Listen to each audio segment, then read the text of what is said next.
कहानियों से कुछ सीखना नहीं चाहते हैं तो इसमें आप अपना ही नुकसान कर रहे हैं। आप बेशक विज्ञान को मानिए, और यह बात मैं हमारे यंगस्टर के लिए बोल रहा हूं। आप बेशक विज्ञान को मानते रहिए, किंतु पौराणिक कहानियां हमें बहुत कुछ सिखा देती हैं। पौराणिक कहानियां हमें बहुत सारी गलतियां करने से बचा सकती है। इन पौराणिक कहानियों को यदि हम पढ़ेंगे और इनसे कुछ सीख लेंगे तो निश्चित रूप से हम अपने जीवन को आनंदित करते हुए नजर आएंगे। भगवान शिव के जीवन में भी एक बहुत बड़ी घटना घटी है, और ये इनके पूरे जीवन काल की सबसे बड़ी घटना थी। और इस घटना के बाद शिव निश्चित रूप से परिवर्तित होते हुए देखे गए हैं। शिव महापुराण में आप पढ़ें और इस कहानी से बहुत कुछ सीखें। इस कहानी को सुनकर केवल इग्नोर मत कर दीजिएगा। यह कहानी निश्चित रूप से हर यंगस्टर को सुनानी चाहिए। जो लोग अपनी रिलेशनशिप और मैरिज रिलेटेड चीजों में बहुत ज्यादा समस्याएं फेस कर रहे हैं, जो लोग साथ में रह नहीं पा रहे हैं, उन लोगों के लिए निश्चित रूप से यह कहानी बहुत मायने रखती है। शिव पुराण में यह कहानी आती है। शिव चाहते नहीं थे कि उनकी पत्नी सती अपने पिता के यहां हो रहे यज्ञ में शामिल हो। भगवान शिव को और उनके परिवार को, पत्नी को भी इस यज्ञ में बुलाया नहीं गया था। सती के पिताजी ने यह कार्य माया के कारण किया। शायद वह शिव को नीचा दिखाना चाहते थे, और यज्ञ किया जा रहा था और उसमें सभी देवताओं को बुलाया गया था। सती और शिव अपने स्थान पर बैठे हुए हैं, और सती देखती हैं कि उनके ऊपर से सभी देवताएं जा रहे हैं आसमानी राह से। सती शिव से पूछती हैं कि ये सब कहां जा रहे हैं। शिव बताने से पहले आनाकानी करते हैं, और सती के जोर देने पर शिव बताते हैं कि आपके पिता ने यज्ञ का आयोजन किया है जिसमें कि हमें नहीं बुलाया गया है, और यह सभी लोग वहां जा रहे हैं। सती जी को बहुत धक्का लगता है कि पिता ने ऐसा क्यों किया, जबकि उनके बीच कोई विवाद भी नहीं है।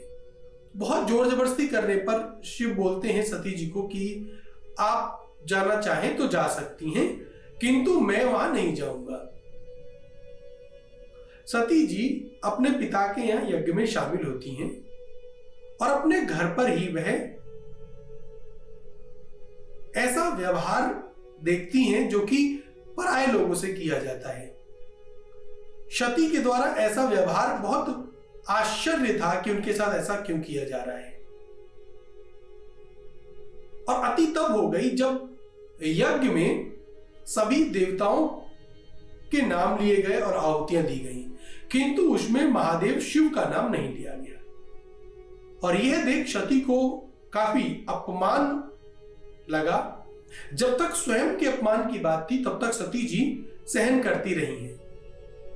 स्वयं के मान और अपमान को सती जी ने बिल्कुल भी फील ही नहीं किया है, किंतु जब पति के मान और अपमान की बात आती है तो सती स्वयं को अग्नि में भस्म कर लेती है।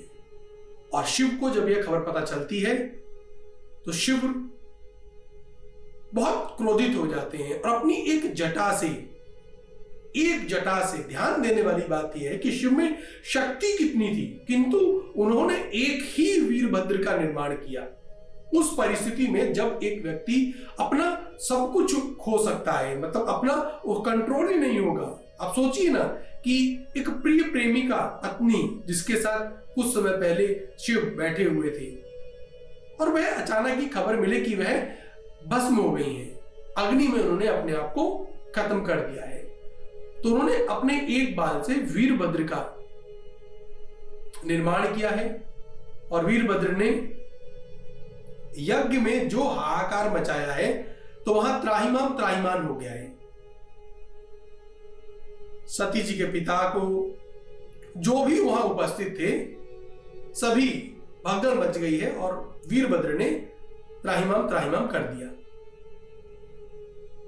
अंत में शिव आए हैं, सब कुछ संभाला है, लेकिन यहां जो सीखने वाली बात जो मैं बता रहा था, वो सीखने वाली बात मुख्य है कि पति पत्नी ने एक दूसरे का कितना अच्छा साथ दिया है। पत्नी अपने पति का अपमान नहीं देख पा रही है और पति अपनी पत्नी की शिव पीड़ा को कितनी अच्छी से समझ गए हैं। यह विवाह है, यह शादी नहीं है, यह विवाह है और उस विवाह में बंधे हुए दो प्रेमी लोग हैं। यह प्रेम है, यह वह प्रेम नहीं है जो कि आज के समय में हो रहा है। इसलिए मैं कह रहा था कि इस कहानी को तो निश्चित रूप से हर यंगस्टर को सुनना चाहिए कि एक दूसरे का एक तो आदर कीजिए, कहानी को समझिए इसको, और निश्चित रूप से ये कहानी हमारे लिए, हमें समझाने के लिए ही तो इस समय लिखी गई होगी शिव महापुराण में। एक दूसरे को समझिए, एक दूसरे के मान अपमान को समझिए, एक दूसरे का साथ दीजिए, और यदि एक दूसरे का साथ देंगे तो निश्चित रूप से हम अपने इस रिश्ते का आनंद ले पाएंगे। वर्तमान में हम अपने रिश्तों का गला घोट रहे हैं, एक दूसरे का आदर नहीं कर पाते, सम्मान नहीं है, फिर दूसरा प्रेम की बड़ी कमी है।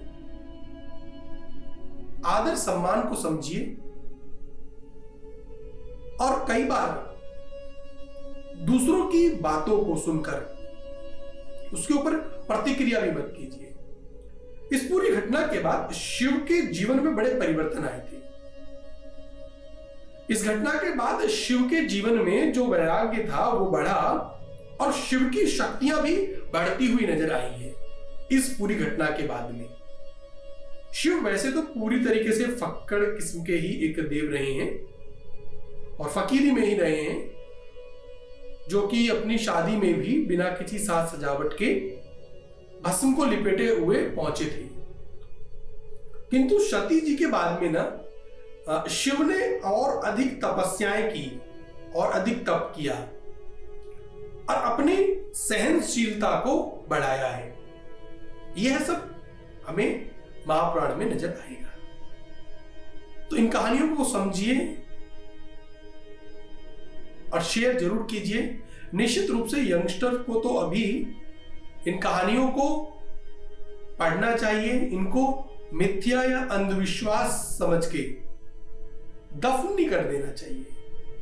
किताबों में यह कहानियां निश्चित रूप से हमें समझाती हैं और ऐसा दार्शनिक,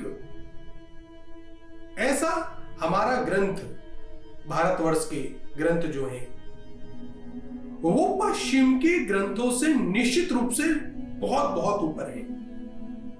और हर ग्रंथ का मैं जो बात कर रहा हूं, हर ग्रंथ हमें कुछ सिखाने की कोशिश कर रहा है। यदि उसमें भोग है तो वह भोग हमें यह सिखा रहा है कि भोग से क्या नुकसान होते हैं। प्रेम है तो हमें प्रेम सिखा रहा है कि किस तरीके से प्रेम में खुद को न्यौछावर करके परम सत्य को प्राप्त किया जाता है। कृष्ण और राधा के प्रेम की कहानी निश्चित रूप से हमें बहुत कुछ सिखा सकती है, उसके ऊपर चर्चा अगली वीडियो में करेंगे। किंतु अभी हम सती और शिव की इस कहानी से हमें आपसी परिवार के टूटते हुए रिश्तों को, आपसी तालमेल को समझना चाहिए और उसको बनाने पर जोर देना चाहिए। आज की वीडियो में इतना ही। शक्तिपीठ चैनल से जुड़े रहें, हमारा वीडियो शेयर करें। मैं गुरुदेव आगे भी आपके लिए इस तरह की वीडियो लेकर हाजिर होता रहूंगा। ओम नमः शिवाय।